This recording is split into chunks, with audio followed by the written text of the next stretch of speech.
Ajit and Warlord Bill Clinton and Warlord Yeltsin and all the other warlords. The story.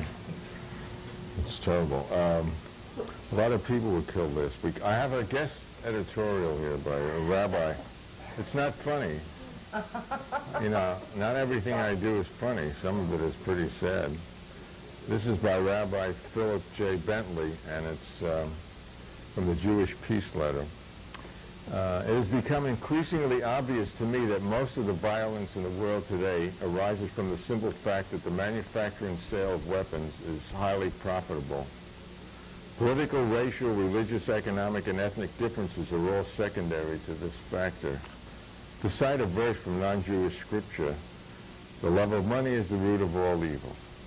If one thing is true in the film JFK, it is that the overriding concern of the American economy and the federal government has become the manufacture and sale of arms, ranging from handguns up to thermonuclear devices. Our city streets have become increasingly violent. There are said to be over 200 million guns in private hands in the U.S., and the gun makers still seek to sell more. They do so by encouraging a spirit of fear, which not only causes violence to spiral, but increases a spirit of hatred. Racism, for example, is clearly on the rise. Increase the peace programs have little chance of success so long as guns are easily available. Ethnic and religious differences may be the cause of rivalry and hatred in places like Somalia and Bosnia, but the ghastly violence in places like these is only possible because of the presence of weapons sold or supplied by industrialized nations. That's what they're using in Somalia and in the Soviet Union. They're all over. Ex-Soviet, ex-Union. The brutally oppressive regimes of Iran and Guatemala, for example, are made possible by the government's possession of weapon systems which bear no relation to their defense needs. I would add whatever they are supposed to be. As in the famous episode in Catch-22, we find ourselves thwarted by or confronting weapons we supplied. It's now been revealed that much of Congress's funding of Star Wars was the result of tests knowingly falsified by the Pentagon. Response has been that while everyone involved knew that Star Wars did not work, it forced the Soviets to spend billions they could not afford to counter the threat.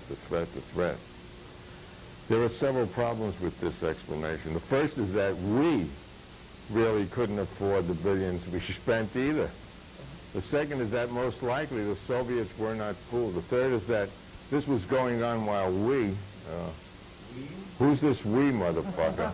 We're trying to negotiate arms reduction treaties whose progress was hampered by the promotion of Star Wars. Finally, it should be noted that Star Wars was hardly alone in soaking up billions of dollars, which were gotten from Congress on false pretenses, including deliberately faked tests.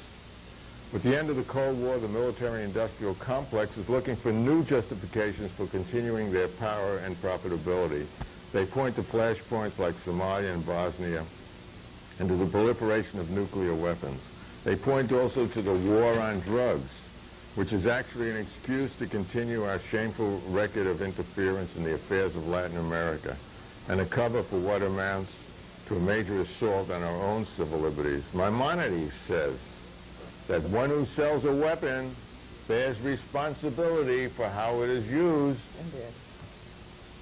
A pretty smart cat, that Maimonides. Every U.S. citizen, willingly or not, unless and until the Peace Tax Fund bill is enacted. I suppose that's a bill that would let you say that none of your taxes can be used for defense. I mean offense. Yeah, boy, that will be the day.